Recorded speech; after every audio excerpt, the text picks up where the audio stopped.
विद्यार्थियों, अभी तक मेरे द्वारा आपके हित को ध्यान में रखते हुए 16th video lecture constitutional law पर कंप्लीट कर दिए गए हैं। आज मेरे द्वारा 17th वीडियो लेक्चर कंप्लीट किया जाना है। विद्यार्थियों, आज का मेरा वीडियो लेक्चर का जो कंसेप्ट है, what do you understand by provision writ, explain. जैसा कि मैंने अपने पिछले वीडियो लेक्चर में आपको बताया था कि भारतीय संविधान के प्रावधानों के तहत अकॉर्डिंग टू आर्टिकल 32 एंड 226 यानी सुप्रीम कोर्ट और उच्च न्यायालय में ऐसा प्रत्येक व्यक्ति जिसके अधिकारों का हनन हुआ है रिट पिटीशन फाइल कर सकता है, और उसके रिट पिटीशन फाइल किए जाने के बाद जो 5 प्रकार की रिट है उनमें से कोई एक रिट उसके फेवर में न्यायालय द्वारा जारी की जाएगी। कब? जबकि न्यायालय संतुष्ट हो जाता है उस बात से जो बात आपने रिट पिटीशन में न्यायालय के सामने रखी है। मेरे द्वारा परमादेश और बंदी प्रत्यक्षीकरण यानी मैंडामस और हेवियस कार्पस, इन दोनों पर ही वीडियो लेक्चर प्रिपेयर कर दिए गए हैं। आज मेरे द्वारा प्रोविजन रिट पर वीडियो लेक्चर प्रिपेयर किया जाना है। तो इसकी कुछ हेडिंग्स मैंने यहाँ लिख रखी है। Number first, meaning of provision. Second, grounds of provision यानी प्रतिषेध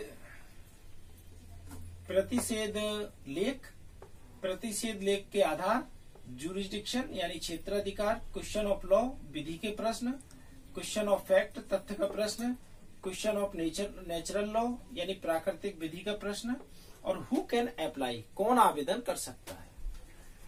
1 बाय 1 करके इसे हम समझने की कोशिश करते हैं। सबसे पहली जो मेरी हेडिंग है वो है meaning of the prohibition writ. What is the means about to prohibition writ. Prohibition writ यानी कि प्रतिषेध लेख। प्रतिषेध लेख से क्या तात्पर्य है? प्रतिषेध लेख से तात्पर्य एक ऐसे लेख से है जिसमें जब उच्च न्यायालय या सर्वोच्च न्यायालय को किसी पक्षकार द्वारा या किसी अन्य व्यक्ति द्वारा या किसी न्यूज समाचार द्वारा या सुमोटो स्वयं की नॉलेज के आधार पर इस बात की जानकारी मिलती है कि हमारे किसी अधीनस्थ न्यायालय में या ट्राइब्यूनल में कोई ऐसा मामला सुना और समझा जा रहा है जिस मामले में कहीं ना कहीं क्षेत्राधिकार संबंधी भूल की जा रही है या क्षेत्राधिकार संबंधी गलती जानबूझकर की जा रही है या विधि के किसी प्रश्न पर सही फैसला नहीं लिया जा रहा है या फैक्ट के संबंध में कहीं कोई दिक्कत है या प्राकृतिक नियम जो बनाए गए हैं लॉ को फॉलो करने के लिए, यानी कि लॉ जब भी अपनाया जाएगा, लॉ का उपयोग जब भी किया जाएगा तो नेचुरल लॉ पहले देखा जाएगा कि नेचुरल लॉ क्या कहता है, प्राकृतिक विधि के नियम क्या कहते हैं। प्राकृतिक विधि के नियमों का उल्लंघन नहीं होना चाहिए। तो अगर प्राकृतिक नियमों का उल्लंघन होता है तो इन पर और उपरोक्त अनुसार बताई हुई सभी बातों के आधार पर जब किसी सुपीरियर कोर्ट को यानी कि हाई कोर्ट और सुप्रीम कोर्ट, इन दोनों में से किसी एक को इस बात की जानकारी मिलती है कि इनमें से किसी एक कारण पर या कई अन्य आधारों पर किसी मामले में न्यायालय में कोई गलती की जा रही है, तो ऐसी स्थिति में सुपीरियर कोर्ट, इंफीरियर कोर्ट या ट्राइब्यूनल को एक आदेश देगा कि आप इस मामले को यहीं रोककर हमारे पास भेजें और आगे की कार्रवाई उच्च न्यायालय या सर्वोच्च न्यायालय में होगी। यानी कि अगर इंफीरियर कोर्ट के रूप में कोई हाई कोर्ट है तो सुप्रीम कोर्ट करेगा और कोई डिस्ट्रिक्ट कोर्ट है तो हाई कोर्ट करेगा और उस मामले को वहीं पर बाइंड अप करा के अपने पास बुला लेगा और फिर आगे की कार्रवाई न्यायालय स्वयं करेगा। इसे बोलते हैं provision writ. Ground of provision writ. Prohibition writ कब जारी की जाती है, उसके आधार क्या होंगे? ये 4 आधार मैंने यहाँ बताए हैं। नंबर 1 इसमें दे रखा है जुरिस्डिक्शन। प्रोविजन की रिट संभवतः उस स्थिति में भी जारी की जाती है जबकि किसी न्यायालय द्वारा अपने क्षेत्राधिकार का दुरुपयोग किया है। जिस क्षेत्राधिकार का प्रयोग कर सकता था उससे कहीं ज्यादा प्रयोग कर लिया, या जितना क्षेत्राधिकार का प्रयोग कर सकते थे उतना न करके कम किया। एक सेकंड इसमें दे रखा है क्वेश्चन ऑफ लॉ, विधि के प्रश्न पर। जब कभी मामले में किसी विधि के प्रश्न पर कहीं कोई समस्या हो, यानी कि क्वेश्चन ऑफ लॉ अराइज होता है कि जिस लॉ की वहां डिमांड होती है उस लॉ के अकॉर्डिंग उस मामले को न सुना जाकर किसी और लॉ के तहत, या मान लीजिए लॉ तो वही है, according to Indian penal code सुनवाई हो रही है, लेकिन जो जो सेक्शन उस पर इम्पोज होना चाहिए वो पूरी सेक्शन इम्पोज नहीं की गई और बचाव कर दिया, या जो सेक्शन इम्पोज होना चाहिए उससे कहीं ज्यादा धाराएं उसमें लगा दी गई और ज्यादा एक आरोपी को उस मामले में फंसा दिया गया। तो ऐसी स्थिति में न्यायालय मामला अपने पास बुला लेगा। थर्ड क्वेश्चन ऑफ फैक्ट, तथ्य से संबंधित भूल।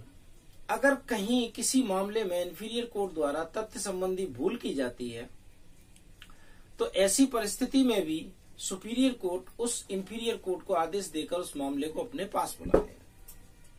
Fourth question of natural law. जैसा कि आप सभी जानते हैं कि किसी भी कानून का पालन कराने के लिए सबसे पहले प्रत्येक न्यायालय के ऊपर ये जिम्मेदारी होती है कि वह प्राकृतिक जो लॉ है, नेचुरल लॉ जो है, प्राकृतिक विधि जो है, उसके जो नियम है उन नियमों का पालन कराए। जैसे कि सभ्यक रूप से आरोपी को सूचना देना, उसे निश्चित दिनांक, निश्चित स्थान और निश्चित समय की जानकारी देना, उसको यह भी जानकारी देना कि आपको न्यायालय में क्यों बुलाया जा रहा है, और अगर वो न्यायालय में उस निश्चित तिथि, निश्चित दिनांक और निश्चित समय पर उपस्थित हो जाता है तो उसे अपनी बात कहने का पूरा अवसर देना। तो अगर किसी स्थिति में ऐसा होता है, नेचुरल लॉ के नियमों का पालन नहीं होता है, तो भी सुपीरियर कोर्ट इंफीरियर कोर्ट को आदेश देकर मामला अपने पास बुला लेगा। Third, who can apply. Provision writ के लिए वह कौन है जो आवेदन दे सकता है। प्रोविजन रिट के लिए आवेदन दे सकता है वह पक्षकार जो पक्षकार व्यतीत है, जिस पक्षकार को jurisdiction, question of law, question of fact, question of natural law इत्यादि से जो भूल हो रही है न्यायालय द्वारा, नुकसान हो रहा है, यानी ऐसा पक्षकार जिसको इनमें से किसी एक या अधिक भूल के होने से नुकसान होता है, वो पक्षकार आवेदन दे सकता है। इसके अलावा स्वयं सुपीरियर कोर्ट भी संज्ञान ले सकता है। इसके अलावा अगर कोई और भी व्यक्ति इस संबंध में जानकारी न्यायालय को देता है तो वह भी आवेदन कर सकता है कि अमुक अमुक मामले में अमुक न्यायालय द्वारा ये भूल की जा रही है, तो इस संबंध में पक्षकार, स्ट्रेंजर और सुपीरियर कोर्ट सुमोटो कोई भी आवेदन दे सकता है। विद्यार्थियों, बात समझ में आएगी कि प्रोविजन रिट से तात्पर्य एक ऐसे लेख से है जिस लेख में सुपीरियर कोर्ट, इंफीरियर कोर्ट या ट्राइब्यूनल को एक आदेश देता है। कब? जबकि किसी मामले में उस कोर्ट यानी कि सुपीरियर कोर्ट या ट्राइब्यूनल द्वारा विधि के प्रश्न पर, तथ्य के प्रश्न पर, प्राकृतिक विधि के प्रश्न पर या क्षेत्राधिकार के प्रश्न पर कहीं कोई गलती हो रही है और उस मामले को बंद कराकर उसी स्थिति में पूरी फाइल अपने पास मंगाकर स्वयं उस मामले की देखरेख करते हैं और स्वयं अपने यहाँ सुनवाई करेंगे। विद्यार्थियों, आज का मेरा वीडियो लेक्चर यहीं समाप्त होता है और आगे भी मेरे द्वारा वीडियो लेक्चर प्रिपेयर करके अपलोड किए जाते रहेंगे। धन्यवाद।